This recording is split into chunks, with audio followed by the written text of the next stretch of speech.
when I moderate an opening, you have many choices. You can be the moderator, as in a human moderator, or in my case, I like to be things. It's the Disney approach, right? If a teacup can talk, then why can't a sidewalk?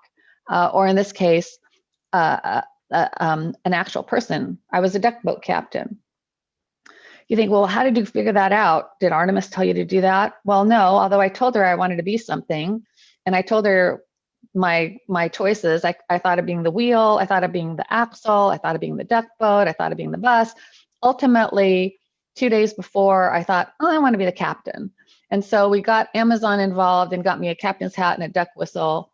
And I guess let's just go ahead and look at that for now. Let's go ahead and, David, if you can put up opening. We have 6 different clips on that. My name is Captain Roger Wilco.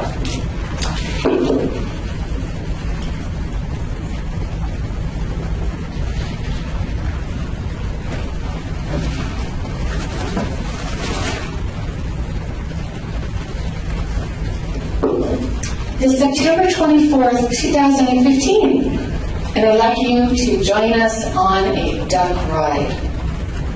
There's a few things that I'm going to tell you about safety and what to expect on this ride, and a few things I'm not going to tell you about, because honestly, I don't know those things.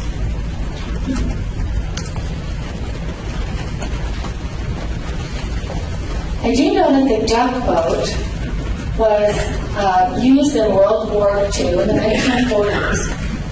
It was an amphibious vehicle.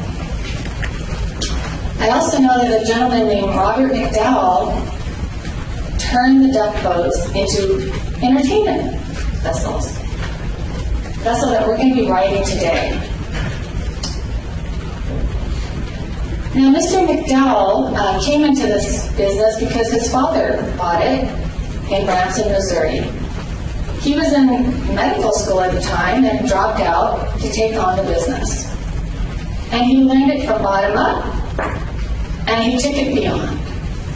He came up with ideas, he had great ideas for these vehicles, including cutting them in half and stretching them 15 inches so that you could put more people and more stuff in them.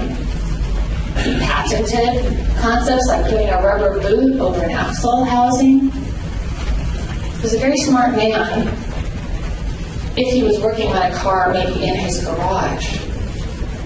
Anybody can do that, right? You can experiment. Learning how to build a vessel.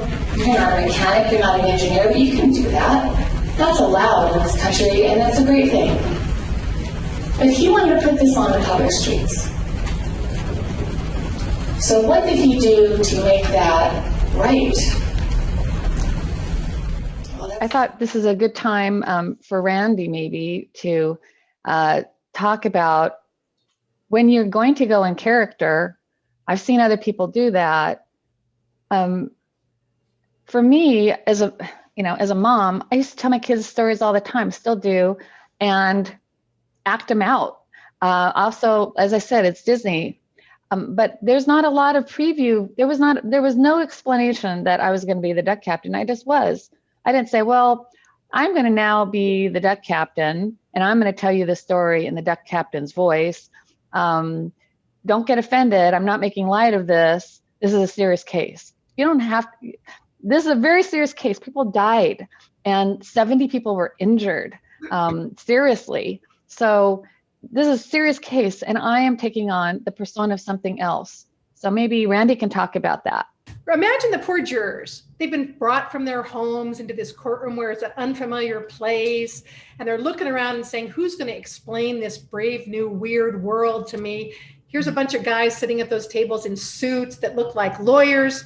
And here, the first person that gets up to talk to us is Karen, who puts on a hat and puts a whistle around her neck and becomes a duck boat captain. And I say, my God, I didn't expect that. I've never seen that on TV. I want to watch this person and see what she does because she's interesting, and she's going to be, I can relate to her because she's not acting like the lawyers that I don't like and that I've heard about.